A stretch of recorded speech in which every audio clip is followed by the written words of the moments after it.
the undefeated WBO IBF Featherweight Champion of the world, your Prince Naseem.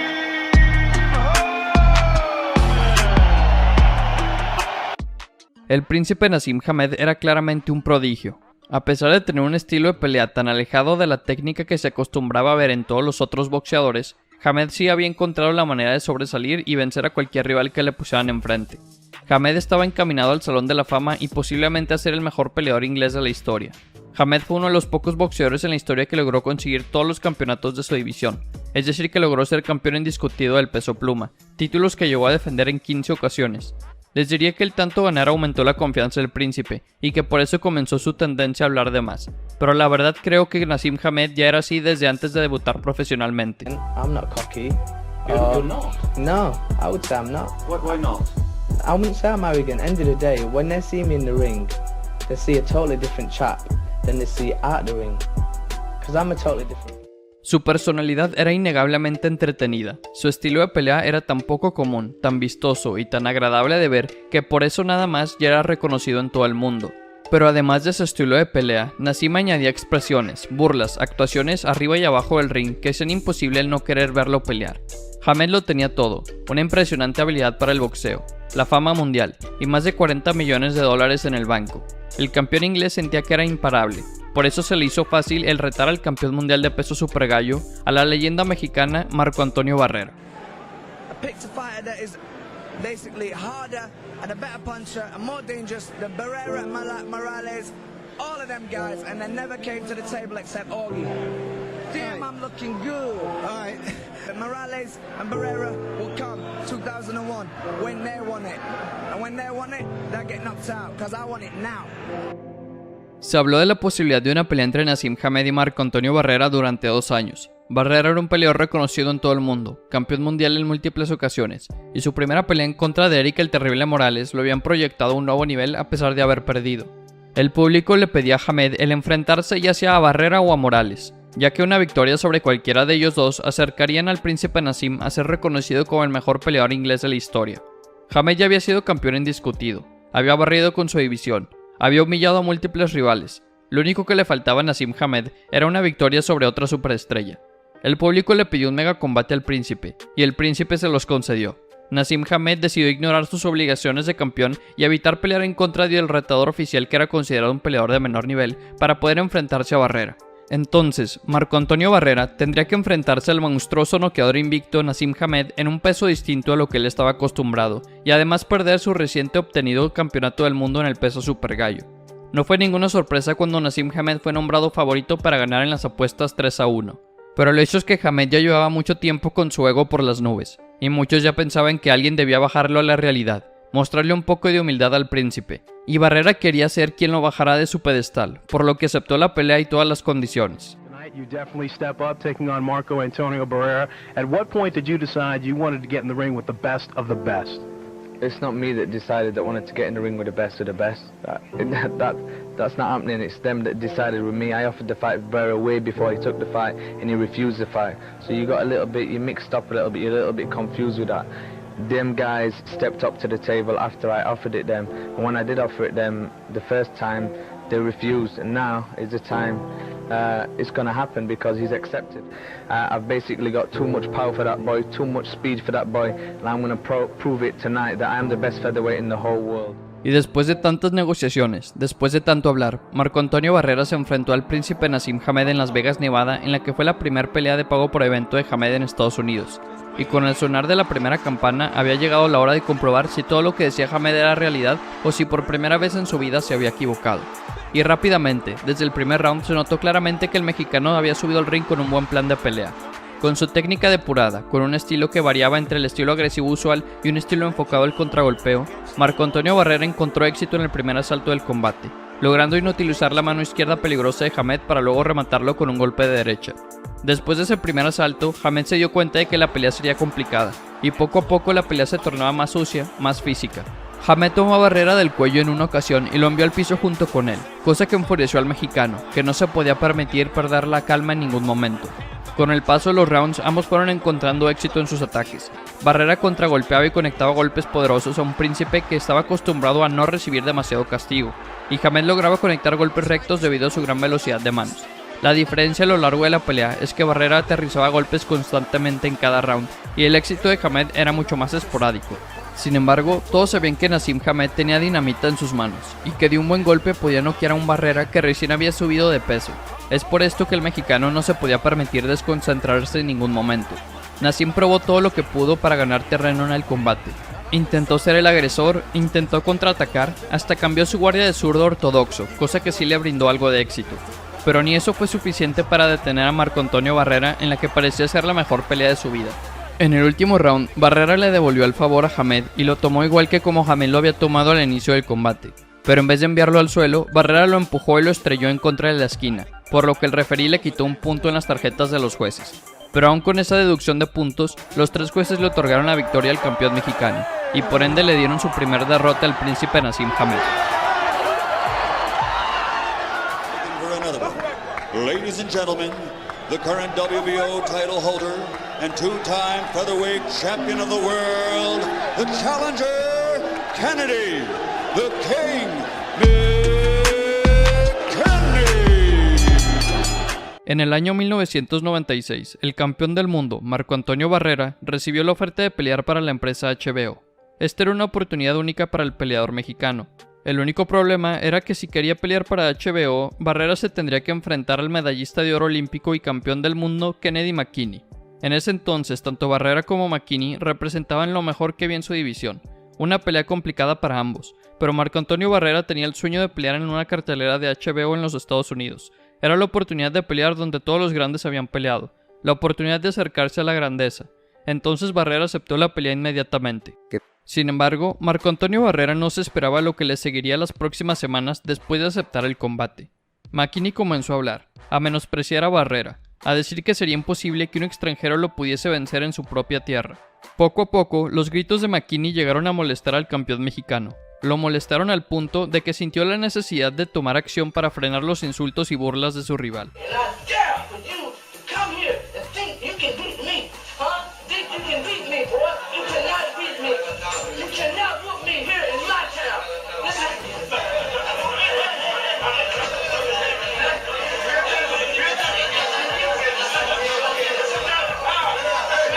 McKinney, les platico porque me dicen, ¿pero qué te decía? Pues no sé, no hablaba inglés, pero pues me gritaba y me señalaba, pues no sé, me está faltando al respeto, ¿no? Entonces yo lo veía que me gritaba, que tú, y no sé qué dice. Volteé a ver a mi promotor, pues es que ya te demanda, ya todo es demanda, y me dice, si quieres chingarlo, chingalo, yo me aviento la demanda. Que me levanto. Después de esa conferencia de prensa, todo el mundo esperaba con ansias ver ese combate.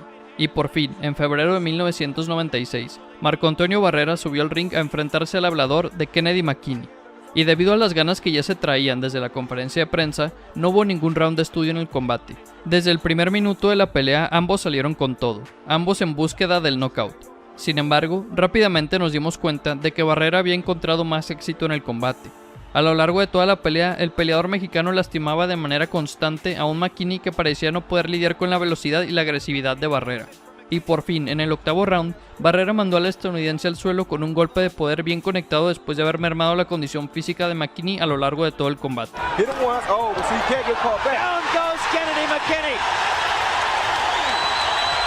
McKinney se levantó, pero luego fue enviado de vuelta al suelo de un golpe por parte de Barrera en ese mismo octavo asalto.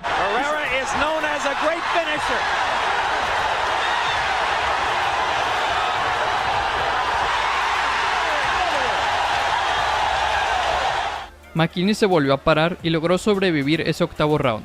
Sin embargo, Barrera ya había encontrado la forma de lastimarlo, por lo que solo fue cuestión de tiempo antes de que McKinney visitara la lona una vez más en el noveno round del combate.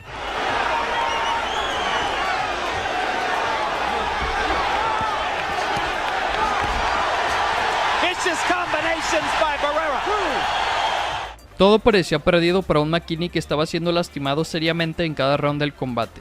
Todo lo que había dicho McKinney antes de la pelea lo estaba haciendo quedar verdaderamente mal.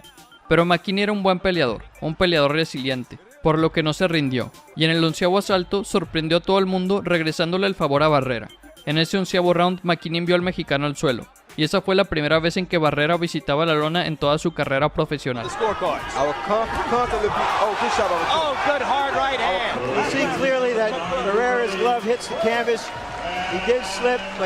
A pesar de haber visitado la lona, Marco Antonio Barrera ya tenía la pelea más que ganada, solo quedaba el 12º asalto. Barrera pudo haber escogido llevársela tranquilo ese último round para ganar claramente en las tarjetas de los jueces, pero el mexicano había visitado el suelo por primera vez en su vida. Barrera no podía dejar las cosas así. Barrera no podía dejar que McKinney se llevara ese gusto de haberlo tumbado sin más. Entonces, en ese 12º asalto, Marco Antonio Barrera salió a demoler los restos que quedaban de McKinney. En ese 12º round, Barrera envió a McKinney al suelo en 2 ocasiones, para dejarle muy en claro al estadounidense que el que mandaba era él.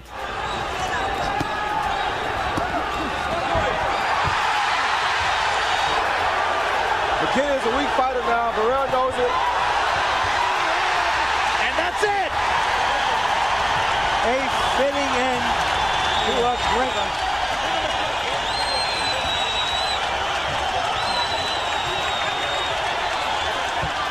Si hablamos de peleas históricas, tenemos que mencionar a la trilogía de combates entre las leyendas mexicanas Marco Antonio Barrera y Eric el Terrible Morales.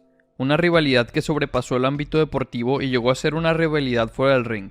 Dos peleadores de la misma nación que se odiaban a más no poder, compartieron el ring y nos regalaron combates que nunca serán olvidados. Una rivalidad que iguala a la de Muhammad Ali con Joe Frazier o la de Sugar Ray Robinson con Jake LaMotta. 3 combates, 3 espectáculos, 3 noches inolvidables. El arranque y despegue de sus carreras se dio casi al mismo tiempo, así convirtiéndose en figuras relevantes de los cuadriláteros en la misma era. Ambos mexicanos, ambos peso super gallo, ambos los número 1 en sus respectivos organismos. Era imposible no imaginarse una pelea entre ellos dos. Entonces la prensa siempre les hacía preguntas sobre el otro a la hora de las entrevistas, cosa que llegó a molestar a ambos. Siempre que entrevistaban a Barrera, le preguntaban por Morales, y siempre que entrevistaban a Morales, le preguntaban por Barrera. Cuando llegaron a entrenar en el mismo gimnasio, no se saludaban entre sí, y tampoco faltaron las comparaciones entre ambos. Cuando Morales noqueó al estadounidense Junior Jones, todos, incluido el mismo Morales, salieron a recalcar que Barrera había perdido en contra de Jones años antes. Morales argumentaba que él había vencido fácilmente a Jones y que Barrera ni siquiera había podido castigarlo. Barrera por su parte decía que Morales era un indio sin educación, que venía de una clase inferior, lo que hizo que los aficionados de ambos se comenzaran a odiar también. Lo que intento decir es que la rivalidad de entre ambos era más que una rivalidad boxística, era un odio verdadero entre ambos. No, yo no lo odio, no más recibo a la gente con el mismo cariño. Simplemente así de simple.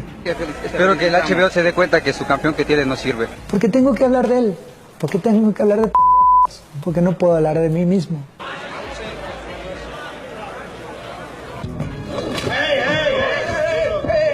Su primera pelea, el 19 de febrero del 2000 en Las Vegas, Nevada, fue una manifestación de la época. Ambos llegaron como campeones del mundo en el peso super gallo, Morales por el CMB y Barrera por la OMB. El carácter de los dos era un factor medular, se sabía que no se iban a guardar nada, pero lo que mostraron superó cualquier expectativa. No había puñetazos en ese ring, eran auténticas ráfagas. La pelea tuvo un solo ritmo, golpe tras golpe sin descanso, sin un solo segundo de respiro, donde Morales, fiel a su estilo técnico de puntas sobre pies y gran estilismo, boxeaba a un Barrera que entraba como un toro, y que en la mayoría de los rounds apretaba los últimos 10 segundos, poniendo en varias ocasiones a Morales en contra de las cuerdas. Al final, los jueces vieron ganar a Morales por la vía de decisión dividida. 2 jueces tuvieron tarjetas de 115, 112 y 114, 113 a favor de Morales, y el último juez tuvo una tarjeta de 114, 113 para Barrera, en una pelea muy pareja donde parecía que Barrera había hecho más daño, pero que Morales había ganado más rounds. Al terminar el combate, Barrera se niega a aceptar que Morales fue ganador, declarando que los jueces le echaron todo a perder, y que Morales, si tenía vergüenza, debería devolver los títulos. A lo cual Morales solo contestó que ya deje de llorar. Es una nota de Tijuana, México, Eric Terrible Morales.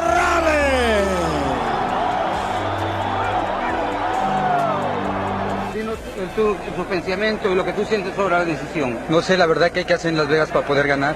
Yo creo que la gente es el mejor juez. Eric Morales dice que te daría una revancha, pero tiene que ser en la 126, porque no puede hacer la 122. ¿Podrías tú y quieres tú una revancha en las 126 libras? Pues no sé, voy a platicar con todo mi equipo, yo creo que gané. No tiene por qué haber revancha, yo ya demostramos los del OMB que somos mejores campeones. Por un tiempo no se habló de la revancha, hasta que Barrera consiguió la que en lo particular sería la mejor victoria de su carrera el día 7 de abril del 2001, cuando derrotaría de forma contundente a uno de los mejores peleadores libra por libra del momento, al invicto y talentoso Naseem Hamed en el MGM Grand de Las Vegas, Nevada, para conseguir así una fama internacional instantánea. Fue así que se empezó a cocinar la revancha con Morales, pero ahora en las 126 libras, donde Morales era el campeón indiscutido y aún seguía imbatido. La pelea llegó el 22 de junio del 2002 en el MGM Grand de Las Vegas, Nevada, ante un lleno total que esperaba con ansias ver de nuevo a los dos mexicanos intercambiar metralla. El odio entre ellos para ese entonces les brotaba a flor de piel, no se podían ver ni en pintura. Cada uno aprovechaba cualquier entrevista o pregunta para despotricar sobre el otro. Barrera llamaba a Morales un miserable indio que no sabía ni leer y que de 10 palabras que decía 9 eran groserías, que no tenía ni la más mínima educación. Por otra parte, Morales lo atacaba llamándolo distintas groserías, diciendo que por todo lloraba y que era un afeminado al pintarse el cabello con rayitos. El punto de odio más alto llegó en una conferencia previa a la pelea, donde en el cara a cara, Barrera se le acerca demasiado a Morales y lo reta a insultarlo otra vez, a lo cual Morales responde con un insulto. Y ahí fue cuando de repente Barrera le suelta un gancho de derecha directo a la mandíbula, a lo que Morales responde con un 1-2 de inmediato sin llegar a lastimar a Barrera, para volver aquello a un manicomio donde los equipos de aficionados de ambos se querían arrancar las cabezas. Después de tanto hablar y después de tantos enfrentamientos y caras a cara, por fin comenzó el combate. Morales empezó la pelea con un jab punzante, contragolpeando muy bien a Barrera, que parecían acomodarse en la pelea. Como de costumbre, los intercambios eran feroces. Un Morales con rápidas combinaciones y un Barrera con golpes sólidos que llegaban de lleno a la humanidad de Morales, al cual pasar el quinto round se le empezó a inflamar el ojo derecho. La pelea vuelve a irse a la decisión, pero esta vez la suerte le sonreía a Barrera, con una decisión unánime a su favor, 115-113, 115-113 y 116-112. Y una vez más empezó la controversia, ya que en esta ocasión mucha gente había visto ganar a Eric Morales.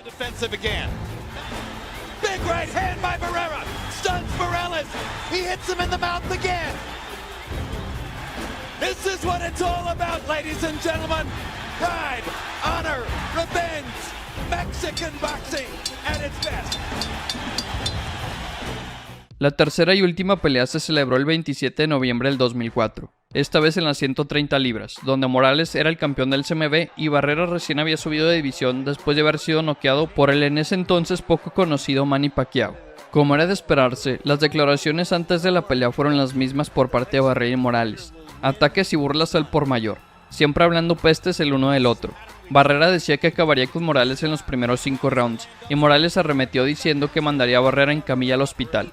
Y como de costumbre, la pelea fue de toma y dame sin un claro favorito en los primeros 6 rounds. Morales atacaba a distancia con su largo y recto de derecha, y Barrera se abalanzaba con todo, poniendo en aprietos a un Morales que no podía quitárselo de encima, llegando de igual forma a la decisión de los jueces en tal vez la que sería la pelea más pareja de la trilogía. Marco Antonio Barrera se alzaría de nuevo con la victoria en una decisión mayoritaria con una puntuación de 115-113 y 115-114 por parte de los jueces que lo vieron ganar a él, además de un juez que vio la pelea como un empate a 114-114. Y ya con esto terminaba una de las mejores trilogías de la historia, una que estuvo llena de acción, de emoción, de peleas arriba y abajo del ring, de controversia, pero sobre todo de un gran boxeo.